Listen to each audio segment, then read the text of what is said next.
You mean you don't like me? No, of course I like you. It's because I like you I don't want to be with you. It's a complicated emotion. I'm sorry, I can explain. Explain how you forgot to invite us to your party? I do love you, by the way. I mean, as much as I'm capable of loving anyone, which is never enough. I'm sorry. No! You're married to me! She's the other woman!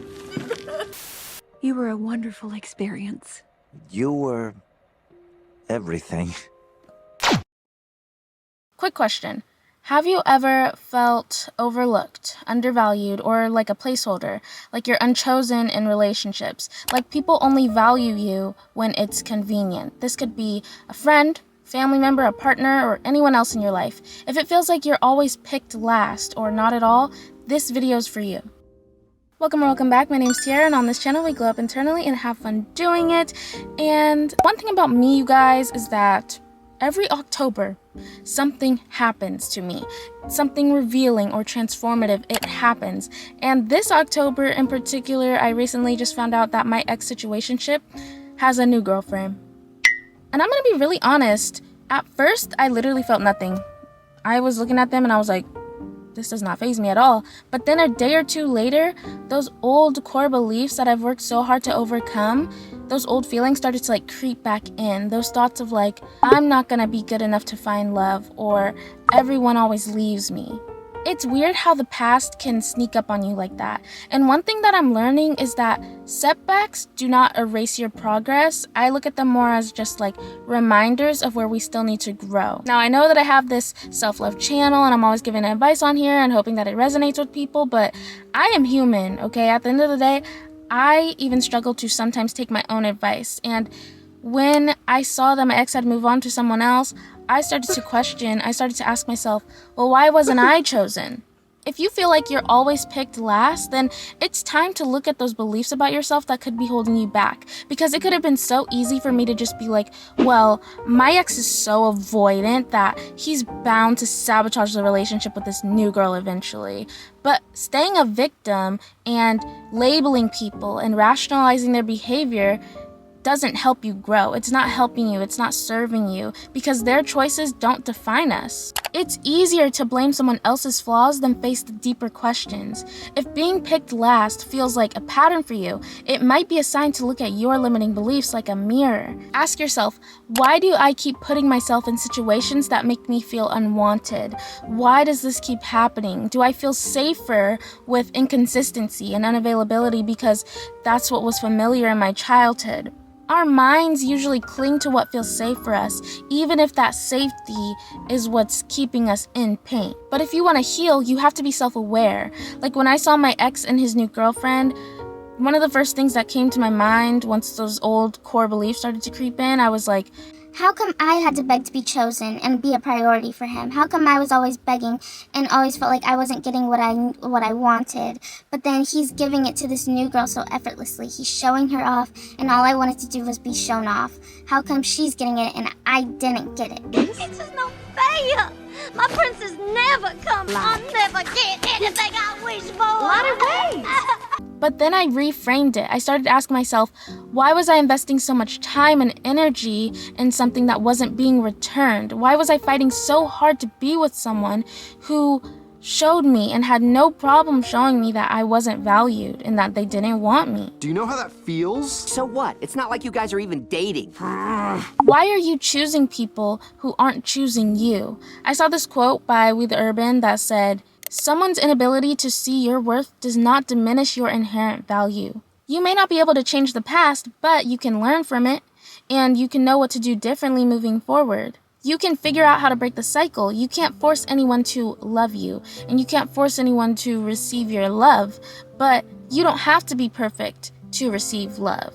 Okay, because the right people will choose you and they will love you, flaws and all, and the wrong ones will leave to make space for the right ones.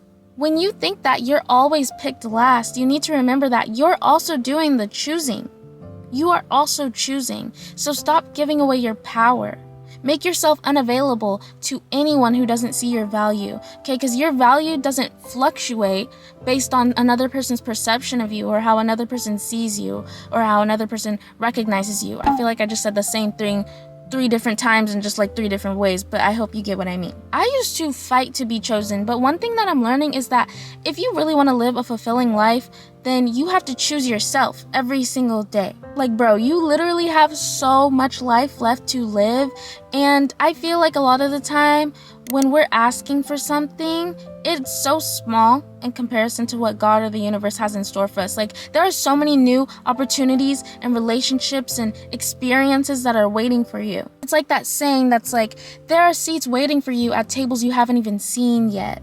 But in order to get there, in order to make it to those seats and get to that table, you have to let go of your old limiting beliefs. You have to let go of those beliefs. I literally look back at what I was willing to settle for a year ago, 2 years ago, however many years ago, and I laugh. No shade. You have to stop making yourself small just because a person wasn't capable of seeing your value and choosing you. Stop accepting treatment that makes you feel small and start picking yourself. That means prioritizing your dreams, your passions, self-love, working on yourself internally. Your worth isn't about being picked by anyone else but you. In each experience that we go through, it teaches us more about what we truly deserve. It can bring so much clarity and help you to reframe your perspective. Like when my ex broke up with me, he gave me the whole, it's not you, it's me. Like, he literally was like, you're amazing, you know, there's no red flags or even yellow flags, but there's just something inside of me that's telling me that I don't want a relationship with you, and I just go back and forth on it all, and I don't know why I'm like this. It's such a confusing message being told that you're amazing, but not enough to commit to. Like, it literally leaves you questioning yourself and your worth. And when I saw him with his new girlfriend, I'm not gonna lie and say that it didn't hurt a little bit, even though I don't want him anymore. I don't want him. I was literally the one to walk away earlier this year and initiate no contact with him because I knew I wasn't getting what I deserve. But I came to the realization recently, my conclusion, my consensus, is that it wasn't necessarily about him or his new girlfriend or their dynamic or their new relationship. It was more so about the areas that I still need to nurture within myself. Even though I've put in all this growth and I've done all this work, there's still areas that I need to nurture and work on. I realized that I don't need to understand his reasons to find peace within myself because, again, someone's uncertainty about you doesn't diminish your worth. Their lack of clarity isn't your responsibility. And it doesn't mean that you're always picked last. It just means that this wasn't your person. The lesson here isn't about why someone won't choose you. It's about you needing to choose yourself no matter how painful it might be. Sometimes it's easier to feel sorry for yourself than to stand up and be like, I deserve better than this. Okay, my situationship taught me what love is not, because I literally felt like an option the entire time. The only time I ever felt like he was certain about me was when my body was involved, and that's lame. That's not cool, that's lame. We have to start looking at situations from a bird's eye view, because when we take a step back, it's like you can realize that most things aren't as personal as they feel in the moment. You'll realize that someone else's choice doesn't define you. It only reveals what's no longer meant for you. My ex probably isn't with this new girl as a completely changed, different version of himself, reborn. That's just probably not what's going on. But even if it was, that doesn't change what I deserve, because he wasn't treating me the way that I needed to be treated in a relationship. I could totally waste my time and fantasize about, oh, I bet he's just this perfect person for her now, and he's probably doing everything that I wanted for this new girl. But I'm not going to do that because it's not realistic and it doesn't help me grow. Self-respect sometimes means refusing to accept no longer being an option, no matter how much you care, no matter how long you've known this person for, no matter how close you are. If you want to love yourself, you need to focus on what you need and choose people who choose you back. What I'm trying to say is, someone else's growth, their decisions, or lack of clarity isn't relevant to your journey. What kind of relationships do you want to have? If someone isn't capable or willing to give you what you need, are you going to be willing to walk away? And if you say no to that, then you're choosing to settle. If you are not choosing yourself, then you are settling for being second best, because you deserve to be surrounded by people who are as excited about you as you are about them. It's just common sense. That's how you mesh. That's how you click. What's not clicking?